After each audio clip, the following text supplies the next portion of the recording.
नमस्कार। आज हम बात करेंगे जो करंट टॉपिक है हमारा कोरोना के ऊपर।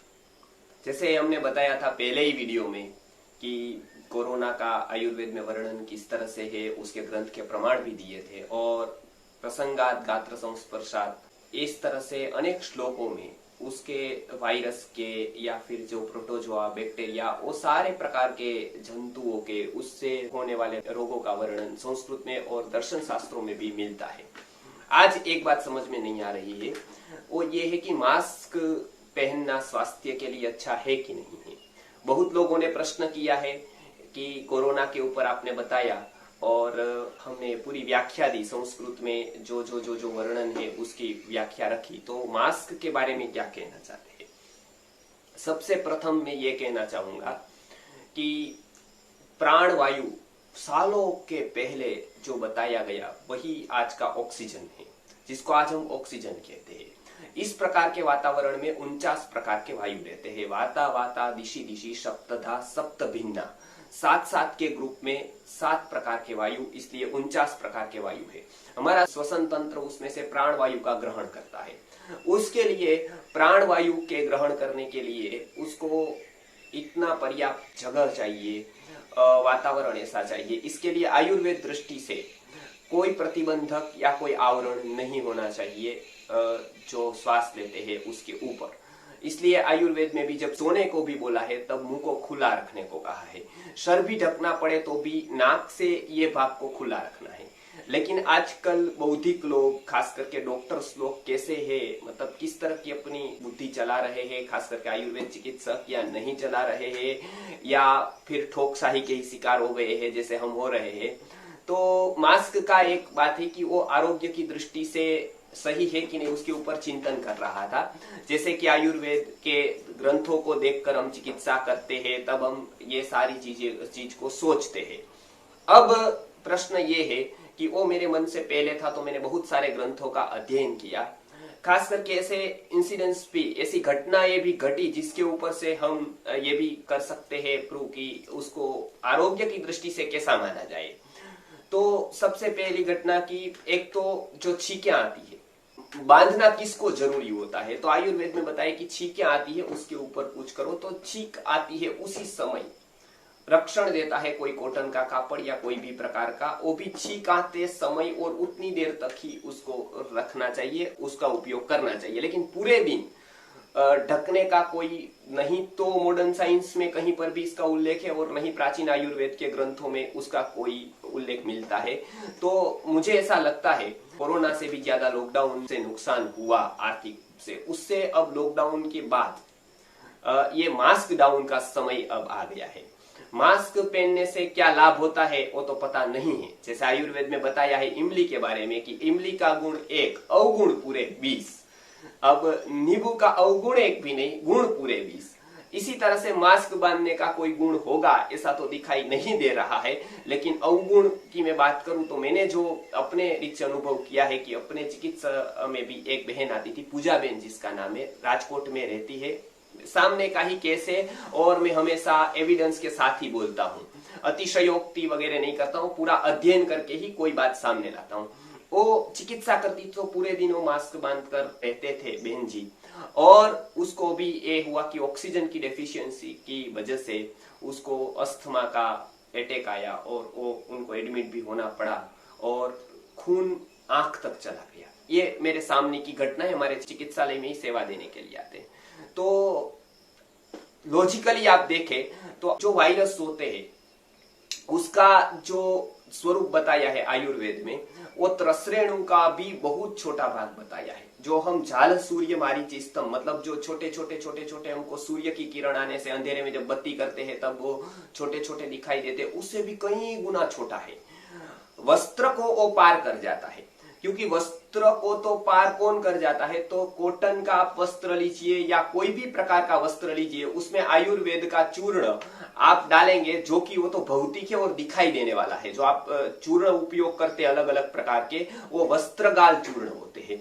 वो सूक्ष्म करने के लिए उसको उस वस्त्र से निकाला जाता है, तब एक छोटा सा दिखने वाला कण वस्त्र से निकल जाता है, तो ये लोगों को ये समझ में नहीं आता है या कुछ और प्लानिंग है इसके पीछे कि परमाणु के जैसा वायरस जिसका कद तो अति सूक्ष्म है, ये चूर्ण के कंपेयर में, वो तो वस्त्र से 100% निकल जाएगा, तो फिर ये मास्क का अर्थ क्या रहा। अब ये निकल सकता है तो फिर वही प्रश्न रहा कि वो तो फैल ही सकता है, क्योंकि इतना छोटा वायरस यदि चूर्ण निकल जाता है वस्त्र से तो 100% कि वायरस तो निकल ही जाएगा। ये पहला प्रश्न कि तो उसकी जरूरत क्या है।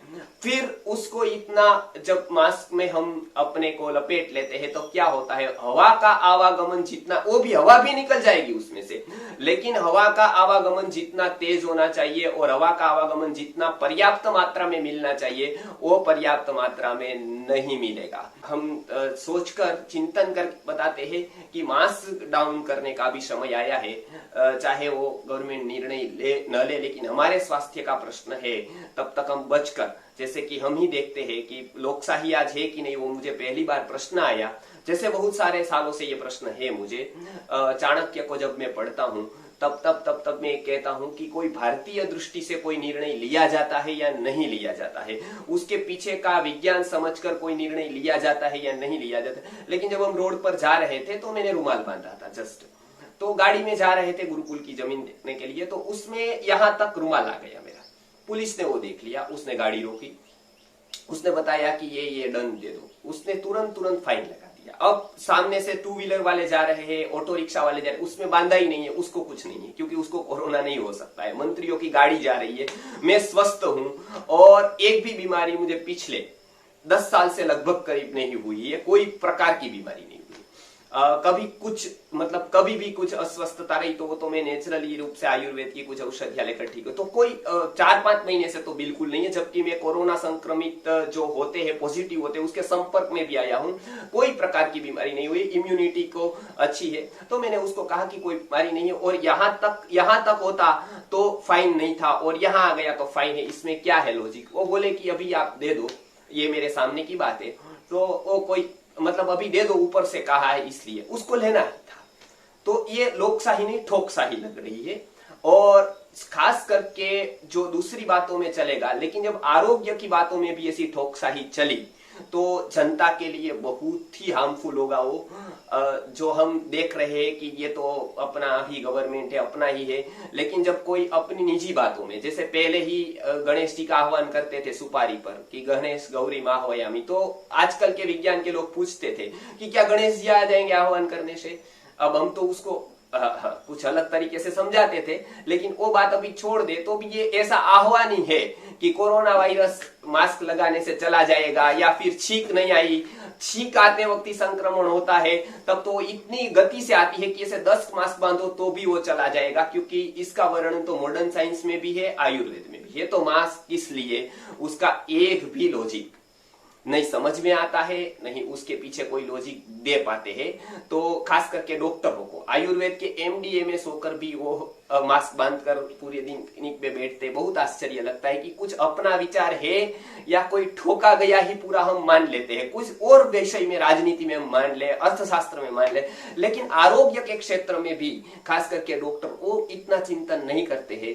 तो कभी कभी गुरुवर्य की बात याद आ जाती है कि सबसे ज्यादा उधार अक्कल चलेगी, जो पहले के काल में और बातें उधार दी जाती थी, लेकिन कलयुग में उधार अक्कल होगी सबसे ज्यादा। दूसरे के ऊपर हम चलेंगे, दूसरे के प्रभाव से जिएंगे, और दूसरे का लॉजिकल हो इलॉजिकल हो, आरोग्य शास्त्र के साथ बैठती हो न बैठती हो, अंधेपन से, यथा बताया है संस्कृत में कि गतानुगति को लोकाहा, इस तरह से अंधेन नियमाना यथा अंधाहा, उसी तरह से चलेगा। तो मेरा ये विचार अपनी दृष्टि से रखा है कि मास्क बांधना कितना जरूरी है वो हर व्यक्ति सोचे और गवर्नमेंट के सामने ये बात रखे कि उसका भी उपयोग और बचाने में उसका कोविड का उपयोग कितना है। उसके स्थान पर आयुर्वेद के बहुत उपाय है और खास करके बहुत रोगों का कारण भी बन सकता है। तो ये हमारे एक प्रामाणिक प्रयास है कि ये बात अपने जो शास्त्रों के ज्ञान के आधारित है वो रखे, तो उसमें कोई भी प्रकार का किसी का द्वेष नहीं है, किसी का खंडन मंडन नहीं है, अपितु जो शास्त्र में बताया है वो कहना, आयुर्वेद के ग्रंथों को जो सामने रखकर बात बतानी है कि उसका स्वरूप, उसका जो संक्रमण का समय, उसका वस्त्रगाल चूर्ण, ये सब मैंने उसके सामने लॉजिक रखे हैं आपके सामने। आप भी सोचिए और हम सब, आपको यदि अच्छा लगे, आपको सही लगे तो आप भी अपने स्थान पर आवाज उठाए, आप भी अपने स्थान पर बताए। कभी कैसी बात ऐसी होती है जो चिकित्सकों को कहनी अनिवार्य होती है, ज्ञानियों को कहने की, वो आप करें, वो चिकित्सकों का एक दायित्व बनता है कि वो बात सामने रखे, तो लोगों को हम अच्छा स्वास्थ्य दे पाएंगे। जय जन।